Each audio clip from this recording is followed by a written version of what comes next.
It is a pleasure and an honor to be here. Thank you very much for having me. It's a great pleasure to be back in this town.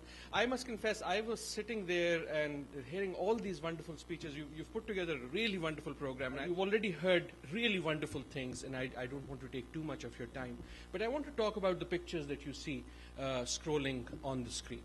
And there is a reason why those pictures are scrolling on the screen. And I want to take a few minutes to talk about those pictures. And talk not really about those pictures, but to talk to you about you. I will talk a little about HDF, but the subject of my talk is really you. And by you, I mean me. And that means us who are Pakistani Americans. I am a Pakistani. I still carry a Pakistani passport by choice. It's not an easy thing to be a Pakistani these days, but that doesn't mean we should be any less proud about being Pakistani. We should be more concerned about what is happening in Pakistan, what is happening to Pakistan. But that doesn't mean that we have to doubt what being Pakistani means, and that's really what my blog is about, and that's what my talk is going to be about. I want to raise 3 questions. I promise not to answer any of them, because otherwise we won't have anything to talk about. But I want to raise 3 questions that are worth thinking about in the next few minutes. And the first question that I want to raise is, what can Pakistanis outside of Pakistan do for Pakistan? That's really the big question. What is it that we, and a really wonderful case was made about what we owe and what we have brought and what being Pakistani has done for us. But the question is also, what can we do? There's this wonderful, if I can break into Urdu, there's this wonderful couplet in Urdu, जैसे भी देखिए गिला, जैसे भी देखिए गिला, वतन से ये नहीं मिला, वतन से वो नहीं मिला. कोई नहीं जो ये कहे, वतन को तुमने क्या दिया? वतन को मैंने क्या दिया? And that's the type of question I want to raise. So the second question I want to raise is, we all keep talking about this thing called development. Right? It's in the name of Human Development Foundation. What is development? And I'm sorry, I'm going to become a little professorial, but you'll get a glimpse of what you pay the big bucks when you send your children off to college. And I'll give you a glimpse of what we talk about in development classes. But I think it's an important thing to think about. What is development? What do we mean by it? And finally, I want to talk about what is the real impact of organizations and efforts like HDF. And a wonderful report was given, but with all due respect, I'm going to argue that what you said is not what the real impact is. Because that's the step towards the real impact. Because the real impact is not simply in the school that is built, is not simply in the child that is taught, is not simply in the disease that is saved. It is in the multiplier effect that creates through the ripples in society.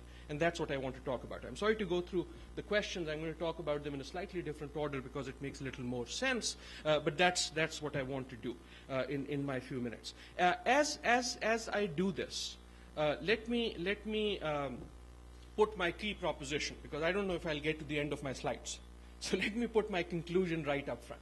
I have a proposition.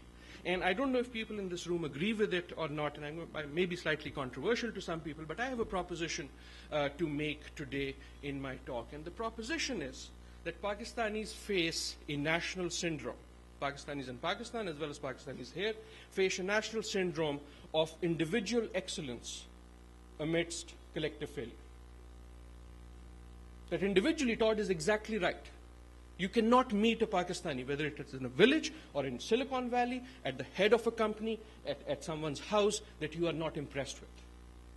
And yet we have failed to take that individual ability, that individual potential, and turn it into collective strength. And that has been always a problem. I used to have a guru, a boss, a mentor who used to joke, and this is not with disrespect to any other culture, but he used to joke that one Japanese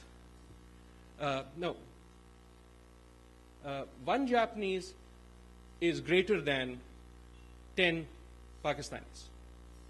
No, one Pakistani is stronger than 10 Japanese. But 10 Pakistanis are weaker than one Japanese. It is an odd mathematical formulation, but that is the syndrome of why can't we turn our individual excellence? You look around this room, the net worth was talked about. You look around this room. Look on any side and you will see successful people. You go back to Pakistan and look around anywhere and you will see successful people. Why have we failed to turn that individual success into collective success? And that's the question that worries me. I would propose as an answer that HDF and organizations like HDF, and there are many, many of them, is one way in which we can collect and convert our individual success into collective achievement. And that's really the proposition. As I think about HDF, I want to take you back to our roots and to respect our legacy. We are much better at finding faults and things that are wrong around us. And there are plenty of things wrong around us. But we need to sometimes pause and look at what is right around us, what is right in our history. And so I want to put three faces up on the screen. Who can recognize those three faces? All three of them? All three of them? One of them had an affair on a train with a Turkish woman. Which one was that? Nope. Mawibul Haq had plenty of affairs, but not on a train. Dr. Saab was my guru. I am sure. But no. Abdul Sattar Idi. Those are three amazing people. None of them was without fault. That is Dr. Mehboob Haq, Dr. Akhtar Hamid Khan, and Abdul Sattar Idi. None of them is without fault. But each of them exemplifies a certain type of achievement that I think HDF embodies. And that is what I want to talk about. For Dr. Mehboob Haq, it is the achievement of analysis, of imagining what development is. And I work very closely with Dr. Amartya Sen, who won the Nobel Award. And if you talk to Dr. Sen, he will tell you that that Nobel Award would have been shared by Dr. Mehboob Haq had he been alive. And the concept of human development was really invented by Dr. Mehboob Haq. The second person is Dr. Akhtar Hamid Khan. If you talk to anyone in the world who does community development, if you talk to Mohammed Yunus of Grameen Bank and ask him, and I have done this, and ask him where he learned his craft, he will tell you he learned it at the Kumila pilot project in the then East Pakistan, run by Dr. Akhtar Hamid Khan. So the legacy of Akhtar Hamid Khan is of actualizing development. And the third person is the legacy of Abdul Sattar Idi, which is the legacy of enabling development, which is the legacy of philanthropy. And in some ways, my talk is the story of these three men. And the story of these three men is the story of all of us. I'm going to tell this by telling story. I'm, of course, a Pakistani, and as all of you know, we Pakistanis love to tell stories. We figured out, facts, anyone can make up facts. But stories have meaning. And you can put meaning into stories. Stories are like songs, right? You can put yourself in them.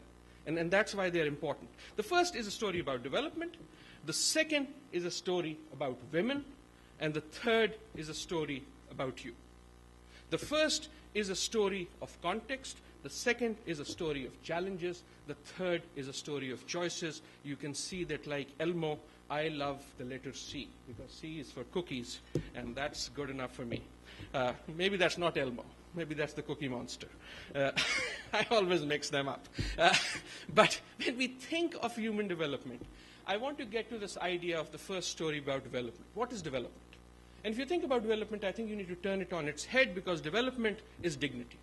I was very proud for many years. The Human Development Foundation slogan was development for dignity. Development is really about dignity. That's all it's about. It's not about money. It's not about education. It's not about health. It is about dignity. All those other things are means to get dignity, to be proud of what you do. And dignity is about security. And if you really think about what's happening around the world today and connect that link, people become insecure when they think their dignity is being challenged. That happened in this country after 9/11. It happens in Pakistan today. So what we are talking about here in development is dignity, and dignity is security. I do not want to take too much time about this, but I want to take you back to Pakistan.